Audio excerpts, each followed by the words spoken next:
up there. But I want to welcome you and just like remind everybody that we're part of the Agape Association, also as an affiliate of Agape.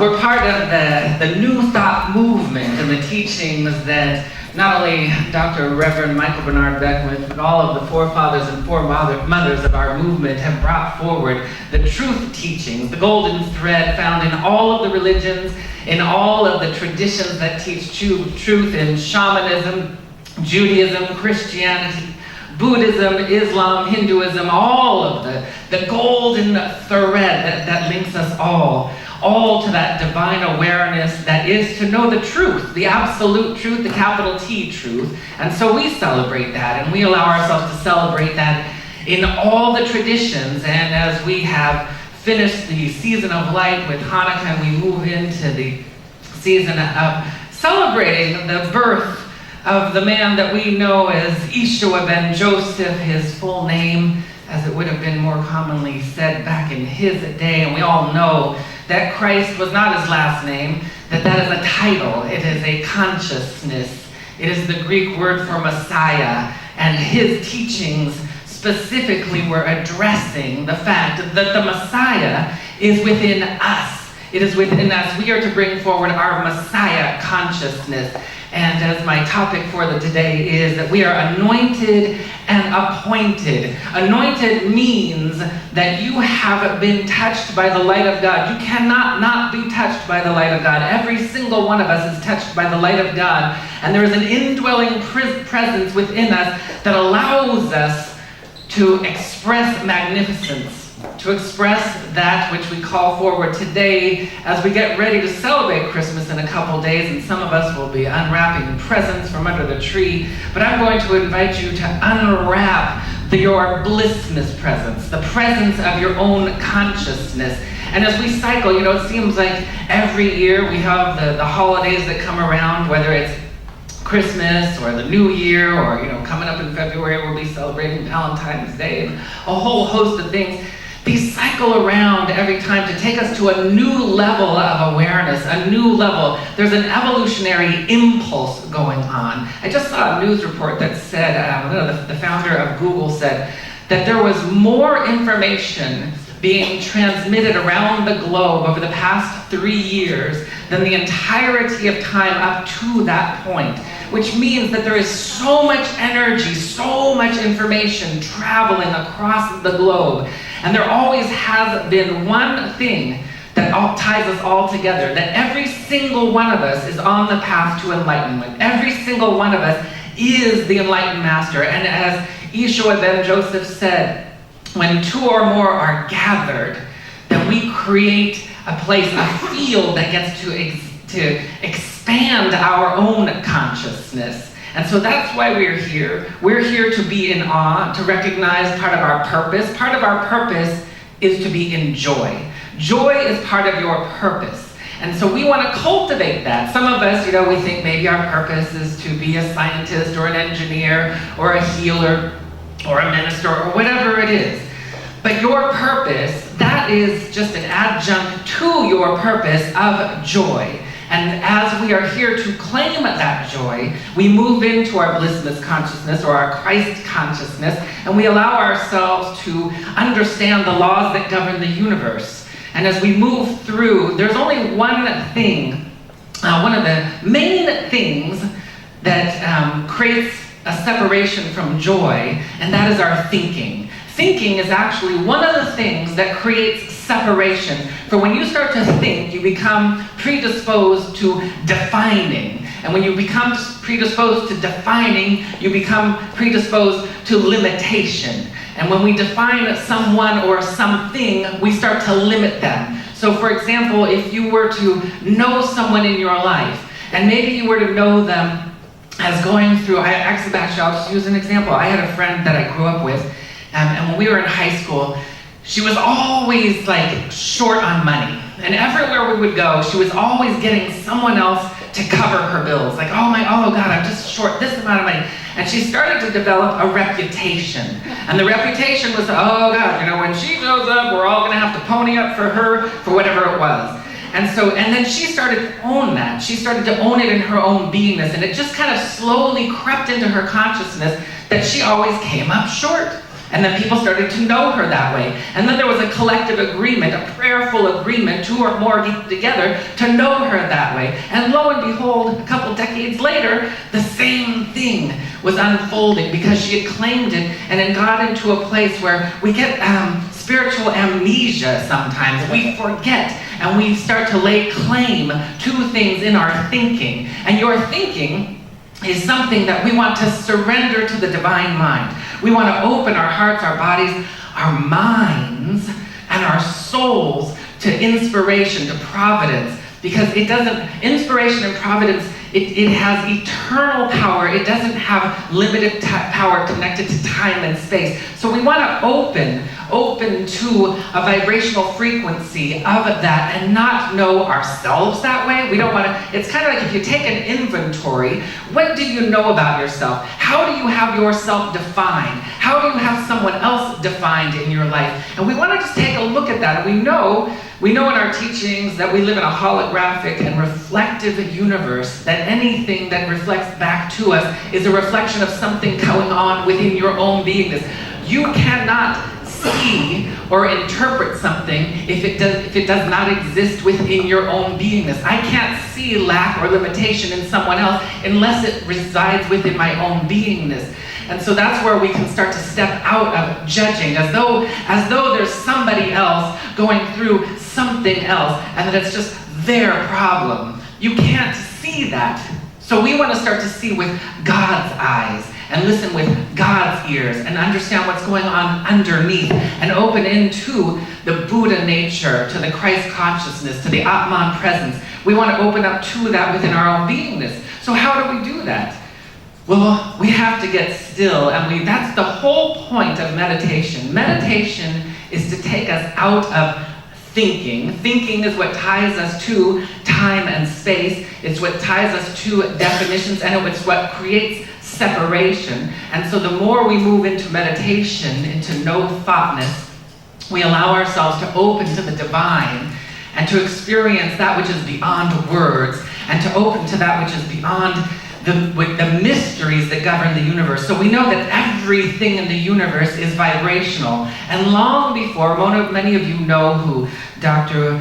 Masaru Emoto, the one who worked with water and crystals, long before him, Ernst Chadney was an 18th century physician, and he used to study the art of vibration. And what he noticed is that things coagulate around vibration. So the same as Dr. Emoto, when he did his experiments with water, and he would put various words or music, and then he would take pictures as the water crystallized to see what happened, and how amazing the crystals looked when they were brought in form of the energy of love, and how shriveled and dark and congealed they looked when they were brought in front of the energy of hate or negativity. And so Ernst Chladni, what he did was he was a physicist and a musician, and he was known for taking these iron plates, and he would put sand on top of them, and he would take a bow from a violin, and he would play the side of the metal plate, and then all of the sand on top would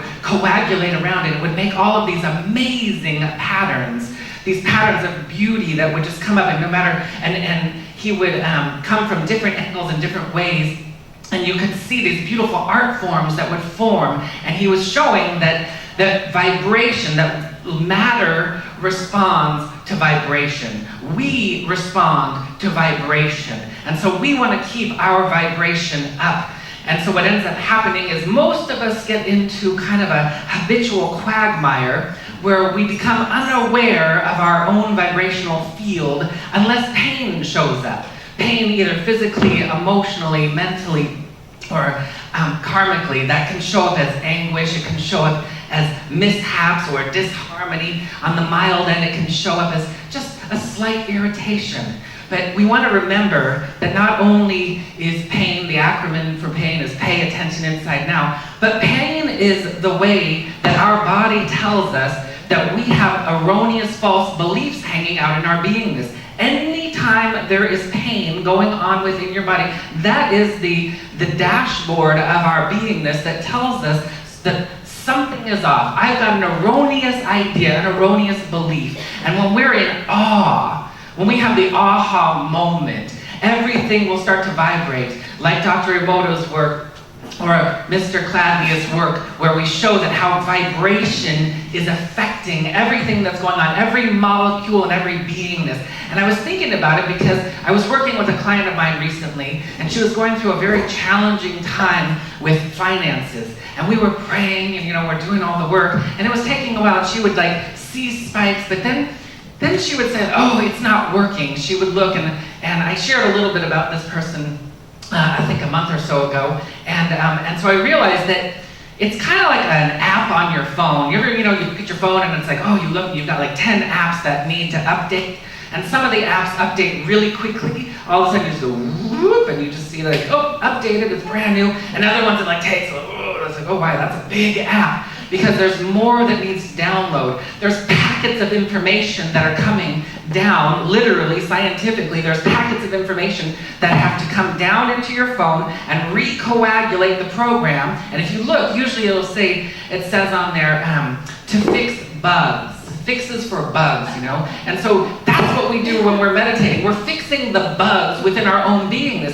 But oftentimes, if you turn off your phone in the middle of one of those major downloads to fix all the bugs, then all of a sudden the download doesn't and the upgrade doesn't happen. And so that's what was happening. She was turning off. It was like, oh, it's kind of like the old cliche of how you go, don't go and plant your seeds and then go to water them and then rip up the ground to see have they started germinating yet. We want to give it time to germinate, and we want to download that divine app within our own beingness and give it a moment, and you're going to find out the heavier downloads means there are bigger packets of information that have to integrate into your beingness, because that's what the packets of information do. They integrate into your beingness, and they will change you at your core. And so one of the biggest things we want to do is be willing to change. Willing to change. And you're going to cover a whole bunch of things if you allow yourself to be still and know that I am. If you allow yourself to truly be still, because I've heard some people say, oh, I don't have time to meditate. I've got a very busy schedule. Well, that's the surface mind's way of distracting you away and keeping things the same. So what I encourage you to do is to do whatever it takes and make it important that meditation, which actually is not a practice that you're going to just do I'm going to meditate for 20 minutes in the morning, and then I'm going to meditate for 20 minutes in the evening, and I'm going to kind of see how that goes for the rest of my life. No, what it's going to do is it's going to overtake your entire life, and you're going to be in a ceaseless state of divine awareness, 24 hours a day. That is what Yeshua ben Joseph meant when he said that these and greater things ye shall do. He wasn't talking about how we were going to surpass his abilities. He was talking about how this is just the tip of the iceberg in cultivating joy. So to make sure that we're cultivating that, because every answer you could ever want, you already have within you, because we are all connected to the universal presence. And it is not hard. It is not hard at all. It is not hard at all to sit and to be still. Some of us are afraid that we're going to be disappointed, that we're going to find out that this is the main reason that most people don't seek immaculate healing in their lives. An immaculate healing is a 180-degree turn from whatever is going on. If it is lack in prosperity, a 180-degree turn would mean, if I'm at the top, the pinnacle of what prosperity consciousness means, then I know that God is my source and my supply, and toes know it, and my knees know it, and my muscles know it, and my organs know it, because there's a full-orbed body awareness of that within my beingness. There's a full-orbed body knowingness of wellness within my body. We don't want to get caught up in the group conscious idea when it comes to physical wellness and vitality. Many of us, we get inspired, we come in here. I will tell you, my job when you're here, and my job 24 hours a day, is to stay up, to be in my practice and to expand and to grow and to kind of get rally the troops. Come on, your job when you leave here is to cultivate it and to make it a reality in your life that you bring forward. You bring forward the best in you. You cultivate the wellness in you. You cultivate the prosperity in you. You take the principles and the teachings and the laws that govern the universe and you apply them to your life and you allow it to be fun. And you allow, because the nature of the universe, it vibrates in bliss. That is how nirvana, bliss, is the nature of the universe. There's no constriction, there's no restriction, there's no lack, there's no pain, there is no suffering. Suffering is just our attachment to limitation. And so as we open up to infinite possibilities, and so sometimes when it comes to things like wellness, somebody who's going through a very challenging time in their wellness, I'm going to charge you, no matter what that wellness is, whether it's a crick in your back or sciatica, or whether it's what we would have called a disease of some sort. If you will be patient enough and allow all the packets of information to download into your beingness, you will prevail, you will triumph. If you will come to the altar of the Almighty and you will allow yourself to let two or more come together. And I will tell you, one of the keys to transformation is being in divine right receivership. That we allow that which we have called forward to actually integrate and express itself to and through and as our lives. So you see it all the time. You see it all the time in a good Hallmark movie. You see it all the time in some of our television shows that highlight, where there's a will, there's a way, and determination. And so we want to be determined. We want to be absolutely determined in whatever it is we would like to achieve. And if you allow yourself to open up to that determination, and just as the plane is taking off, and if you allow yourself to soar, you will embody that which it is. And there is only good, and you're only going to triumph no matter what. The entire point of this incarnation and this life is that as we embody that Christ consciousness in our own beingness, you might as well call it your own divine consciousness within your own beingness, as you allow that to rise up, I don't think I give my proper props to the musicians up here, because listen, that and everybody else in the band, thank you so much. The music is beautiful, and it brings to mind as I was listening to him, like, I'm assuming you put a little work into that. I'm assuming she just didn't come out of the womb like, now some people do, and the people that come out of the womb and they're just those prodigies. They're those prodigies that they start to play the piano like it's just, they're 3 years old and it's going, or they're like, oh, and it's like, just comes out right when they come out. Well, most likely they were cultivating that in the last lifetime, in their last incarnation, and they were getting so good that when they came out in this one, they just came out running. And so we want to be able to, but it wasn't something that just came out of the blue. They were cultivating it back then, and here it is now. And there's no difference between that, if you were cultivating it in another life and you brought it forward into this life, or cultivating it when you were 5 or 6, and all of a sudden now you're 30 or whatever it is, and you've cultivated it into something wonderful within your own beingness. That same principle of determination and willingness, we want to apply that, but we want to apply it in grace. We want to invite grace into, because I will tell you, as I was talking just moments ago about one of the keys, is being in divine right receivership and surrounding yourself in everything that activates and cultivates and brings up your vibration. So, right now, sound baths are pretty popular these days.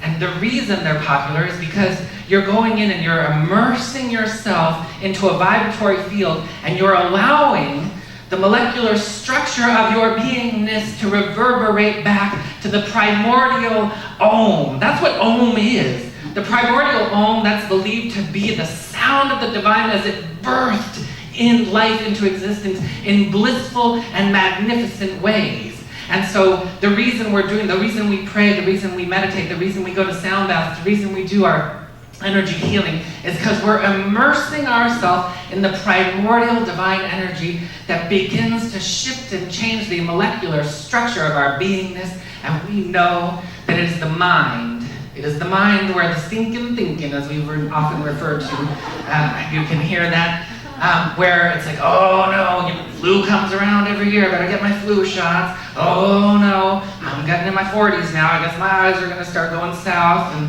then in my 50s, I gotta go get my colonoscopy because, oh my God, all these things. And I'm not saying don't do any of those things, because, one of the best things Western medicine has is that it can look and tell you, it's like, oh, here's what's going on. This is what's vibrating in your body right now through the MRI, using vibrational frequencies to read what's going on. The only difference is we bring in divine will as opposed to willpower. We bring in aligning so that you're choosing, you're making divine right choices. And so using the proper usage of yes and no. Yes to my goodness, yes to wellness and vitality, yes to providence, yes to inspiration, get ye behind me, and no to lack and limitation. That is the proper usage of yes and no.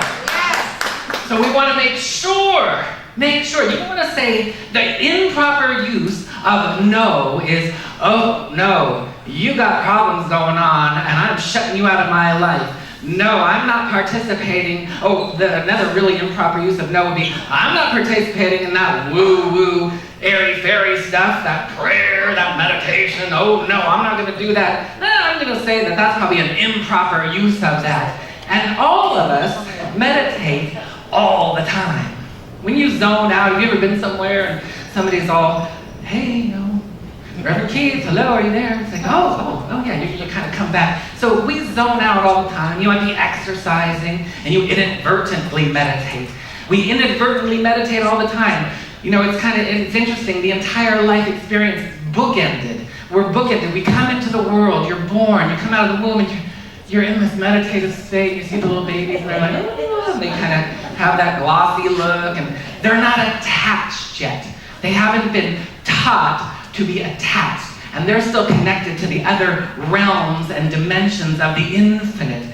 And then what ends up happening is there's this escalation as we move towards becoming more calcified. We become calcified as we start to be indoctrinated into the human experience of thinking thoughts that might not necessarily work in our favor. And then it calcifies if you look at the arch. And then a lot of times, not always, but then as we get older and we move into maybe what we call our senior years, or we're coming down towards that end of life, which we're all going to just rejoin the cycle of life again, and things start to slow down, and we start to let things go, and sometimes by force, and sometimes by just natural attrition, as we get older, we get a little like this. And so the difference is being conscious, making the conscious choices, and using a place of an intention of bliss, grace, and beauty, and choice. And so especially to everyone. I was going to say especially to the young people out here, because you want to just anchor this. I know when I was in my 20s, if I had heard a lot of this, I'd be like, oh yeah, whatever, I don't know. So don't wait till you get older, and don't even wait another moment, because you can experience the returning of the years that locusts have eaten in your beingness, no matter how old you are, and no matter what the situation or circumstance is. And so I'm going to conclude here, just remembering what Carl Jung said, the one who looks outside dreams, the one who looks inside awakes. And a lot of times, when we're dreamers, we dream of something. If you look at the subtext of a dream, it's like, oh, you can't do that, you can't da. And to make a dream come to fruition, we want to awaken to its potential and its possibility. There are no yearnings, and we're talking about authentic yearnings within our beingness, that aren't there not to be satiated. They are to be satiated. So we're going to take a moment, and as Jesus the Christ, Yeshua ben Joseph, would always say that as two or more are gathered, we can amplify the field. Of course, I'm paraphrasing a little bit.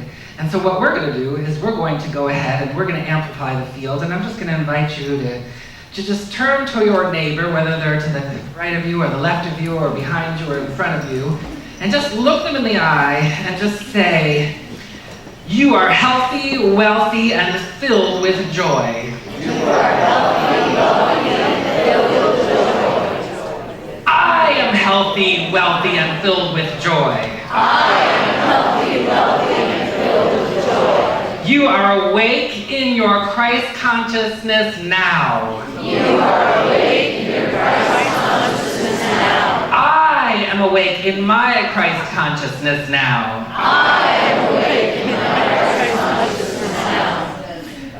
You have more than enough time, resources, and support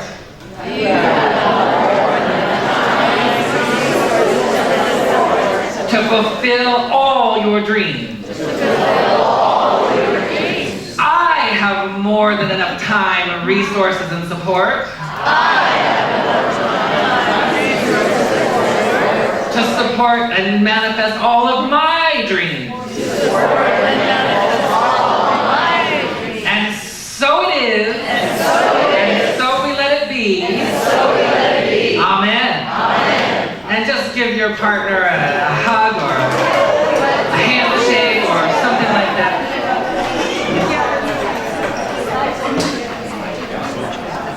And with that, we let it be, and so it is.